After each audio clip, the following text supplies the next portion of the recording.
In the heart of New York City, where skyscrapers clawed at the clouds and people rushed past each other without a glance, lived a man named Nathaniel Reed.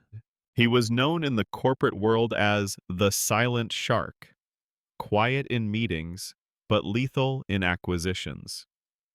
CEO of Reed Enterprises, one of the most powerful private equity firms in the country, Nathaniel had everything money could buy. Everything except someone who loved him for him, not for his billions. Nathaniel wasn't old, just 38, but had already climbed every peak the business world had to offer. His mornings were meetings, his evenings were galas, and his weekends were charity balls filled with people who smiled wide but blinked dollar signs. He had dated supermodels, celebrities, even an Ivy League professor. But every relationship crumbled the moment he removed the sparkle of his wealth. It was always the same. They loved the penthouse, not the man. The yacht, not the soul steering it. So, one rainy autumn evening, Nathaniel made a decision. It had been over a month since Eliza first handed Nate that peanut butter sandwich. Since then, their brief sidewalk conversations had grown into something more. Tiny rituals that felt to Nate like anchors in a world that had long stopped feeling sincere. Every morning, same time, same street corner, same warm smile. One Thursday, Eliza arrived with 2 steaming cups of coffee. She sat beside Nate on the park bench for the first time. The concrete was cold, but she didn't seem to care. "I figured it's about time I joined you," she said. He looked at her, hesitant. "You don't have to, you know." She shrugged. "I want to." And they sat there. 2 people from seemingly different worlds, sharing coffee and watching pigeons fight over crumbs. Nate realized he hadn't laughed like this in years. Eliza was funny, sharp, and kind in a way that didn't feel performative. But the more she opened up, the more guilt gnawed at him. He was lying to her. Every single day. "She thinks I'm poor. She thinks I'm broken." What happens when she finds out the truth? Will she feel betrayed? Will she hate me? But something in him refused to stop. He needed more time. Time to see if her kindness was real or circumstantial. One afternoon it rained hard, fat droplets slapping against the city like bullets. Nate found shelter under an awning, soaked to the bone. He hadn't seen Eliza all day and tried to brush off the disappointment. Then, through the mist, she appeared. No umbrella, no coat, just drenched and smiling.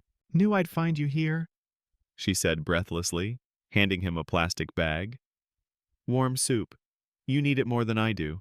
Nate blinked. She had run through the rain for him. He couldn't speak, not at first. "You didn't have to," he whispered. She looked at him, really looked. "I know, but I wanted to. Is that okay?" He nodded, and something shifted in his chest. An ache he hadn't felt in a decade. Not loneliness, not guilt. Hope. The following week, Nate decided to take a risk. He invited Eliza to the public garden where he usually spent his nights.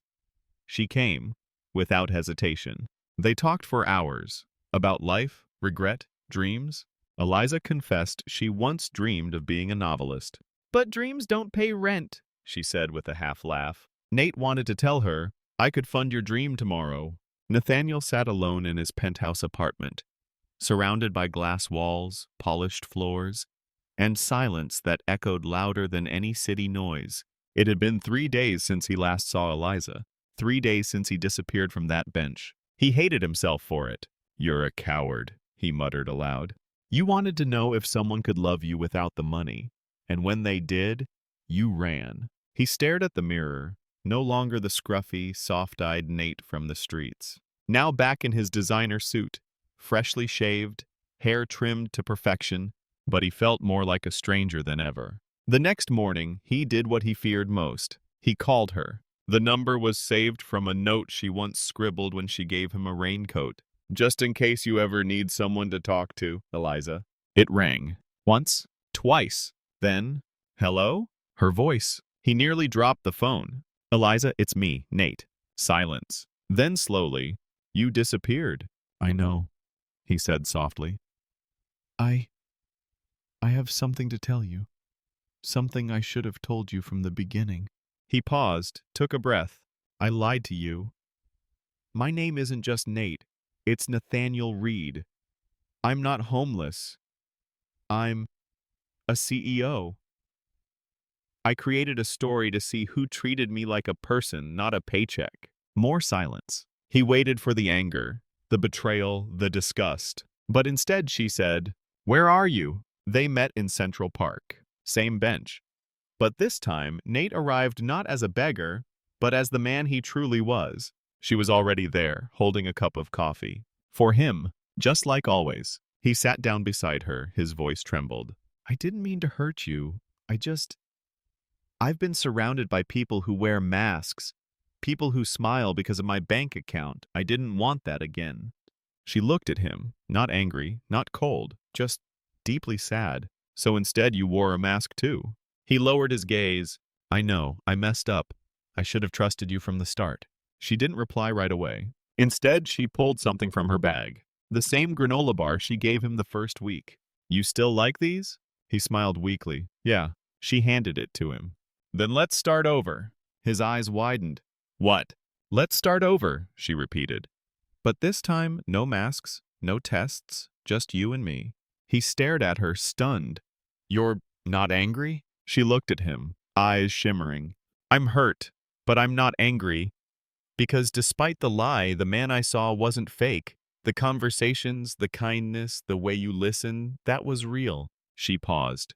"And that's who I fell for." Tears welled in Nate's eyes. He reached for her hand, and this time she didn't pull away. 1 year later, a small, elegant wedding was held in a garden far from skyscrapers and spotlights. There were no celebrities, no press, no billionaires, at least not visibly. Just family, friends, and a handwritten sign that read, "Two hearts, no masks." At the altar, Nate stood, watching Eliza walk toward him. Not because he had money, not because he passed some elaborate test, but because in his lowest state, she saw his highest worth. And in a world obsessed with appearances, she chose the soul underneath, but he bit his tongue. That night, as she left, Eliza turned to him and asked, "Nate, what happened to you? Why are you here, really?" He froze, then lied. "Bad investments. I trusted the wrong people, lost everything." She nodded slowly. Not judgmental, just quiet. Then she said something he'd never forget. "Doesn't matter to me what you had or didn't have. You're still you."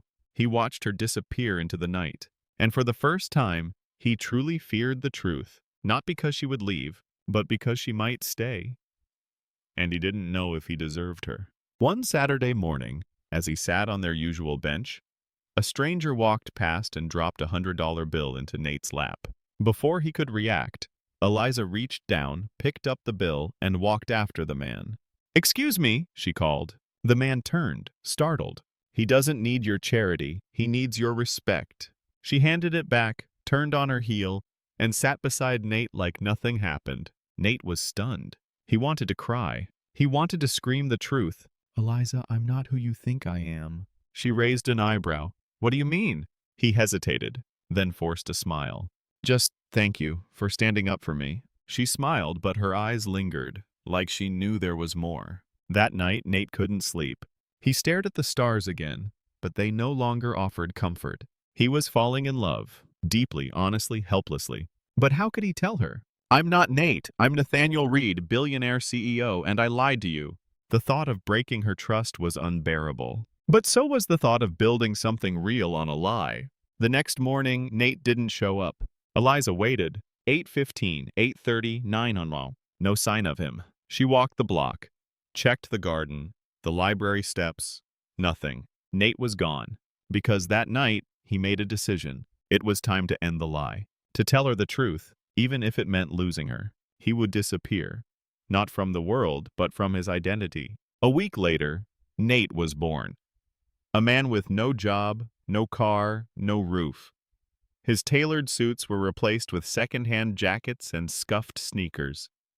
His hair was overgrown, beard unshaven, and he carried nothing but a backpack, a few granola bars, and a folded sign that read, "Just trying to get by, not looking for pity, only kindness." He spent his first night on a park bench in Brooklyn under a flickering streetlight, watching strangers pass with averted eyes. It was humbling, cold, lonely, but strangely, it felt real. Nate spent the next few weeks wandering the streets during the day, sitting near cafes and public libraries, reading donated books and occasionally asking for a cup of water. He never begged for money. He wanted to see who offered kindness without being asked. And that's when he saw her. She walked past him every morning around 8:15 a.m., wearing a faded green coat and carrying a tote bag filled with books, always in a hurry. But unlike everyone else, she looked at him. Not with pity, not with fear, just with eyes that saw him as human. One day she stopped. "Hey," she said softly. "I see you here every day. Have you eaten?" He was stunned. He nodded no. She pulled out a brown paper bag and handed it to him. "It's peanut butter and jelly. Hope you're not allergic." Then she smiled. Not the kind of smile you wear for cameras. A real one. He couldn't help it. He smiled back. Her name was Eliza Monroe. She lived in a modest walk-up nearby, worked at a public library, and volunteered at a soup kitchen on weekends. Nate, still playing his role, introduced himself simply as Nate. No last name, no details, just a man trying to get back on his feet. To his surprise, she didn't ask questions. She didn't probe. She just talked about books, about music, about how rainy days made her feel more alive. And every morning after that, she brought him something. A sandwich, a book, a thermos of coffee when it was cold. Nathaniel kept reminding himself, "This is just an experiment. You're testing human nature, that's it." But his heart wasn't listening. He started looking forward to 8:15 a.m. more than any board meeting he'd ever chaired. One night, as he lay on a bench staring at the stars, he whispered to himself, "I think I'm falling in love as a nobody." And for the first time in years, he felt both terrified and hopeful.